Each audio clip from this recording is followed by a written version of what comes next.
Muito boa noite a você que acompanha a Canção Nova no Brasil e em tantas partes do mundo. É um prazer mais uma vez chegar aí onde você está e obrigado também por nos receber. O programa de hoje, como todas as segundas-feiras, vai abordar sempre uma questão atual. Hoje nós vamos falar sobre a divisão na União Europeia com o rompimento do Reino Unido. Mas, claro, será inevitável nós falarmos hoje sobre a situação que a Europa vive, a crise do medo, os atentados terroristas, a presença da islamização no continente. Nós vamos abordar essas questões com convidados especiais que estão aqui entre nós. Já quero acolhê-los. Joanisval Gonçalves, consultor legislativo do Senado Federal para a área de Relações Exteriores e Defesa Nacional. Bem-vindo, boa noite. Boa noite. Prazer recebê-lo. O Joanisval também é doutor em Relações Internacionais e é por isso que nós vamos aqui hoje abordar bastante essas questões. Cumprimento também aqui Creomar de Souza, professor universitário e assessor de Relações Internacionais na Universidade Católica de Brasília e também foi bolsista do Departamento de Estado do Governo dos Estados Unidos na Universidade da Flórida. Bem-vindo, boa noite. Obrigado, boa noite, é um prazer estar aqui. Estou contente de recebê-los. Eu quero só mencionar ainda quanto ao professor Creomar, que ele foi presidente da Câmara de Comércio Bilateral Brasil-África do Sul, inserida no BRICS, não é? Aqueles países que fazem parte do BRICS, Brasil, Rússia, Índia, China, América do Sul, e nós vamos, ou melhor, África do Sul. Para começar, então, introduzir aqui este assunto, a divisão na União Europeia. A gente fica pensando que na Europa nós temos tantos países querendo fazer parte da União Europeia, mas agora vimos o rompimento do Reino Unido do bloco. Pergunto aos senhores, por que se está vivendo isso neste momento lá na Europa e por que o Reino Unido quis sair da União Europeia? Uma pequena introdução para ambos, por favor, Creomar. Bom, basicamente nós podemos definir esse momento pelo qual a Europa passa a partir de dois elementos principais. O primeiro, em minha opinião, é o fato de que há um desgaste muito natural de uma série de políticas e discursos empreendidos por essa ideia de uma Europa unificada. Isso quer dizer, indivíduos que venderam uma ideia de que uma Europa unificada resolveria todos os problemas do cidadão comum europeu e o colocaria em uma espécie de paraíso político terrenal, isso caiu por terra. E, de outro lado, como consequência desse primeiro elemento, há uma dificuldade enorme das sociedades europeias de acolherem o diferente. Especificamente, países muito importantes dentro da União Europeia, notadamente a França e o próprio Reino Unido, têm uma enorme dificuldade de lidar com o imigrante. E, a partir disso, se construiu um discurso de reação a esses intentos, né, cujo elemento principal nesse atual momento é, de um lado, essa saída simbólica do Reino Unido, que ainda não está processada, né? Mas a vitória pela saída em termos de escolha popular soberana, e de outro lado, um grande medo coletivo acerca de um determinado tipo de terrorismo que tem vinculação com um discurso ideológico de matriz religiosa, né? Esses elementos criam um caldo de cultura que hoje coloca diante dos tomadores de decisão europeus e do cidadão comum uma questão fundamental, que é seguro viver em determinados lugares da Europa? Uma população que se acostumou nos últimos 70 anos, a partir do final da Segunda Guerra Mundial, a viver em um ambiente de muita segurança e de muito bem-estar social, hoje tem ambas as questões colocadas à prova. Muito bem. Joanisval, o que não falta na Europa são diferenças. Exatamente. Seria esse o fator? Eu concordo com o Creomar. Se a gente analisar primeiro, falando dessa saída, dessa provável saída do Reino Unido da União Europeia, a gente costuma dizer que para os historiadores é algo fascinante, mas para os internacionalistas é tremendamente preocupante. Marca um momento em que a Europa está tendo que se redefinir. A Europa está tendo que se redefinir como bloco, como união de países com objetivos comuns, e aí eles estão vivendo essa crise hoje. Qual é o futuro da Europa? A Europa, você bem lembrou, ela é muito mais diferente do que os países são muito mais distintos, muito mais diferentes entre si do que semelhantes. A gente pega a América do Sul, por exemplo, a gente tem uma similitude muito grande entre os países sul-americanos, quer dizer, as origens são muito parecidas. Nós falamos basicamente duas línguas, o espanhol e o português. Na Europa são são centenas de povos, dezenas de línguas em um território muito pequeno, um território do tamanho do Brasil. A Europa Ocidental é menor do que o Brasil. E vizinho ainda a outro continente muito complexo. Exatamente. Aí a gente tem essa complexidade. Os europeus estão tendo que se reinventar, inclusive se reinventar pensando nos valores que eles têm em comum. E aí a gente tem o valor, a ideia da cristandade, das origens comuns. Até isso está sendo rediscutido, porque a gente tem um elemento externo chegando agora, que é uma grande massa de refugiados, uma grande massa de pessoas que não têm aqueles mesmos valores compartilhados. Então, é um futuro de dúvida. E o que a gente percebe hoje na Europa é que eles não sabem realmente para onde ir. Como bem lembrou o Creomar, insegurança, em termos de segurança pública, de fato. Hoje, se você pensa num europeu andando na rua, em Paris, ele já não está seguro, ele já não está tranquilo. Ele não sabe se ele vai pegar um metrô e aquilo pode explodir. E, ao mesmo tempo, ele não tem segurança social. Todo aquele sistema de bem-estar social construído desde o final da Segunda Guerra Mundial não se sustenta mais. A Europa, então, está diante de uma crise de identidade.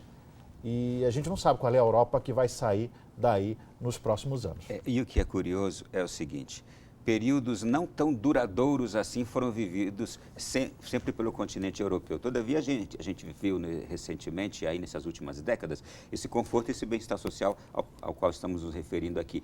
Mas sabemos que, originariamente, é uma região que, ao longo da sua história, conviveu com conflitos, com impérios, com guerras, com combates. O que está acontecendo hoje nos remete ao passado? Em algum sentido, a gente pode dizer que há reminiscências, né? Obviamente, eu tô ao lado de alguém que é muito bom em história, então vou tomar muito cuidado com o que eu vou falar. Em algum sentido, nós vivemos um momento no qual algumas reminiscências surgem no inconsciente. O que eu estou querendo dizer? Que, basicamente, questões que não são muito claras para um brasileiro, por exemplo, se nós conversarmos com os nossos avós ou os nossos bisavós, muito provavelmente 3/4 deles não terão nenhum tipo de percepção mental acerca do que vem a ser uma guerra ou um conflito. Né? Na Europa, não, isso está muito presente nas famílias. Se você conversa com seus avós, com seus bisavós, caso eles estejam vivos, todo mundo perdeu um parente em alguma das duas guerras mundiais. E antes disso, se a gente tivesse uma maquininha do tempo, todo mundo teria perdido algum parente em algum tipo de conflito interno, religioso ou externo.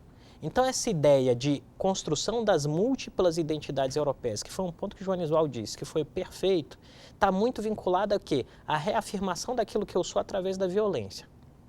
O esforço da União Europeia, então, foi dizer o quê? Olha, vamos construir uma identidade nova que se sobrepõe a essas identidades antigas, e essa identidade nova será construída não a partir da ideia de violência, e sim a partir da ideia de tolerância, unificação e igualdade. Qual é o problema?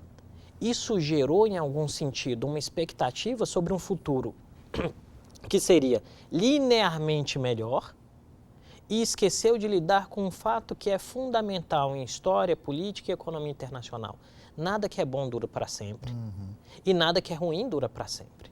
O fato é que hoje a Europa enfrenta um dilema, como foi pontuado aqui, no qual, olha, muito do que nós éramos no passado não cabe mais, muito do que nós somos hoje a gente não tem certeza do que é, e o futuro é uma grande incógnita. Essa incógnita tem uma esfera política, essa incógnita tem uma esfera social, porque o arranjo populacional tem mudado. Se você vai em algumas cidades da França, por exemplo, essas cidades são hoje majoritariamente ocupadas por cidadãos que não são teoricamente franceses, por assim dizer, em termos de tradições, em termos físicos, em termos religiosos. Isso está mudando a própria perspectiva. E aí vem aquele discurso que era de tolerância, mas construído quando a minoria era insignificante, agora é um discurso de tolerância que é posto à prova porque a minoria é significante, mais do que isso, ela reclama. E um dos elementos que alimenta o terrorismo dentro da Europa, especificamente na França, é o fato de que as autoridades francesas nunca conseguiram efetivamente fazer um processo de entrada dessas gerações de imigrantes e fazê-los sentirem-se parte do que é ser francês. As ideias não se encaixam. E à medida que elas não se encaixam, você tem atrito. Esse é um ponto fundamental. Um ponto, aproveitando esses comentários todos do Creomar, eu tenho um amigo que costuma dizer que se a gente não tem uma visão histórica de mundo, a gente vai ter uma visão histérica de mundo. Então, a gente tem que voltar ao passado e imaginar que o tempo dos estados é muito diferente do tempo dos homens. Então, se nós pensarmos que há 100 anos exatamente a Europa estava no meio de uma guerra se matando, quer dizer, há 100 anos, em 1916, Exato. nós estávamos exatamente no meio da Primeira Guerra Mundial. Uma guerra que colocou um ponto de virada na história não só da Europa, como da humanidade. É muito pouco tempo. Se a gente pensar que há pouco mais de 70 anos, a Europa estava numa outra guerra fratricida, quer dizer, alemães matando franceses, matando britânicos, se matando. Isso, do ponto de vista de memória genética, é muito recente. A gente está vivendo hoje na Europa a primeira geração, essa geração que tem 40 anos na Europa hoje, é a geração que é filha daqueles que nasceram depois da Segunda Guerra Mundial. Ou seja, é a primeira geração que está efetivamente afastada de uma guerra mundial, porque os seus pais tiveram os pais que lutaram na guerra. E esse pessoal não conhece isso hoje. Mas é muito difícil tratar com isso. Eu tenho conversado muito com amigos europeus, com franceses, e o efeito desse terrorismo e o efeito dessas ações violentas que a gente está vendo hoje, ele pode ser muito nefasto do ponto de vista da maneira como os europeus se veem. O que eu estou querendo dizer com isso? Já é comum na França, por exemplo, parte da população acordar dizendo, olha, esse modelo não dá certo, nós estamos aqui diante de um inimigo e nós temos que pegar, eu já escutei isso, pegar em armas, passou da hora dos franceses voltarem a pegar em armas e a lutar numa nova cruzada pela cristandade. E aí a gente tem um problema, porque essa Europa de hoje não é a Europa de 500 anos. E a população que está ali dentro tem anseios, é diversa, não tem essa homogeneidade. Como é que eu vou lidar com uma França onde eu tenho 10% da população que é muçulmana? É complicado e essas pessoas estão ali. Agora todo muçulmano vai ser o meu inimigo, mas é isso que está gerando a reação. Os senhores estão me dando muitos argumentos aqui para eu ficar maluco, de tanta coisa na minha cabeça. Mas vamos lá, a ideia da Europa unificada, globalizada, ela parece estar perdendo força agora e o pior de tudo, gerando um novo tipo de intolerância, ou novamente regenerando a intolerância. A intolerância histórica. Sem dúvida. Um elemento básico aí que é muito importante, partindo da boa fala aqui do meu amigo Joanisval, é o seguinte. Durante tempo, essa geração, sobretudo hoje, que está por volta dos 40, 50 anos, essa geração foi moldada intelectual e politicamente a partir de um discurso que dizia a Europa tem valores novos e esses valores não estão aderidos àquilo que seja uma tradição europeia. Vou te dar um exemplo. Quando se foi construir a Constituição Europeia, houve um debate intenso para dizer o cristianismo é parte dessa tradição europeia? E os europeus decidiram democraticamente não colocar isso no texto.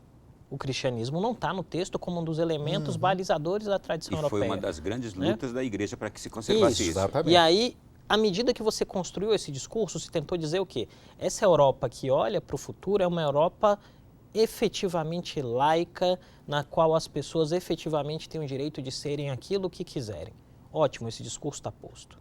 Só que, do ponto de vista prático, na vivência social, uma grande parte dos indivíduos que acreditou nesse discurso, e aí a gente pode estar falando, por exemplo, da porcentagem enorme de franceses que são de origem muçulmana, da porcentagem enorme de indivíduos que vivem na Dinamarca que são de origem muçulmana, na Suécia, na Alemanha, onde você tem uma enorme diáspora turca.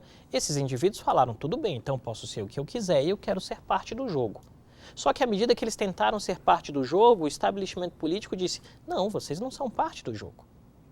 E aí isso gera um primeiro elemento, que é um discurso que vende-se como humanista, que vende-se como integrador, que vende-se como inclusivo, tem uma grande barreira no mundo real de inclusividade. E aí isso alimenta o quê? Isso alimenta discursos extremistas. Como o Joanisval disse perfeitamente, alimenta um discurso extremista de reação, que aí nós vamos identificar o quê? O renascimento de um nacionalismo muito extremo na Europa a partir dos anos 90. Né? E, de outro lado, alimenta também o discurso terrorista, de ter a ideia de que vale a pena, de que faz algum sentido abrir mão da sua própria vida em prol de uma causa para eliminar o outro. E esse é um elemento que hoje os europeus não se sentem, em alguma medida, totalmente prontos para lidar. Porque uma reação muito rígida do ponto de vista de segurança vai pôr em risco aquele discurso includente. Segurança e liberdade. Segurança e liberdade, é o equilíbrio, perfeito. Esse equilíbrio, eu vou até copiar o gesto, inclusive. Né? O equilíbrio entre segurança e liberdade é o grande dilema da sociedade europeia contemporânea. E isso, ao alimentar determinados tipos de narrativa, resulta em quê? Em processos de reversão da União, que é o que a gente tem no Reino Unido. Por que o não ganhou? Porque o grupo político conservador foi mais eficiente em dar uma mensagem dizendo, olha, vote conosco, porque nós temos a saída para a crise, do que o grupo que advogava pela permanência. Isso é fundamental. Qualquer tipo de eleição exige o quê? Comprometimento de militância. E hoje na Europa, quem defende uma ideia mais conservadora, mais arraigada, tem começado a construir militância mais eficiente do que a militância que se coloca em favor desse discurso cosmopolita. Bom, então, foi um não ao discurso construído e a uma prática ruidosa. Sem dúvida. Não é isso? Porque a gente tem esse dilema, né? Qualquer estrutura política tem um dilema entre aquilo que ela vende e aquilo que ela consegue entregar. Né? Como foi dito aqui anteriormente pelo meu amigo Joanisval, o tempo dos estados é diferente do tempo das pessoas. E aí a gente tem que imaginar duas linhas. Um estado toma uma decisão aqui que inclui um tipo de direito no tempo 1. Essa decisão vai se manifestar no mundo real das pessoas no instante 3 ou 4. E quando ela se manifestar aqui, ela ainda não é perfeita. Basta nós olharmos para a nossa própria realidade. Quantos atributos e elementos da Constituição de 88, que é uma Constituição democrática, de um ponto de vista social liberal, não conseguem se consolidar quando a gente pensa no mundo prático brasileiro hoje. E aí a gente pode falar de direitos básicos, educação, saúde, segurança. O Estado não consegue manifestar isso no tempo. E aí quando a gente tem a Europa, que é um espaço físico menor, que teoricamente faria com que tudo fosse mais fácil, mas um dilema de diversidade que é muito maior e que torna tudo mais difícil, a gente tem a dificuldade de construir esse equilíbrio. Muito bem. Olha, eu já entendi aqui que o discurso que foi construído pode ter sido um grave erro.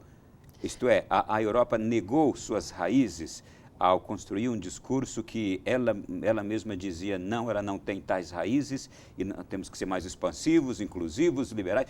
Vamos deixar isso para o próximo bloco, porque já esgotou-se este aqui e eu tenho certeza que você que está em casa já constatou. Estamos tendo uma aula aqui com os especialistas para entender essa realidade de mundo atual. Voltamos já já.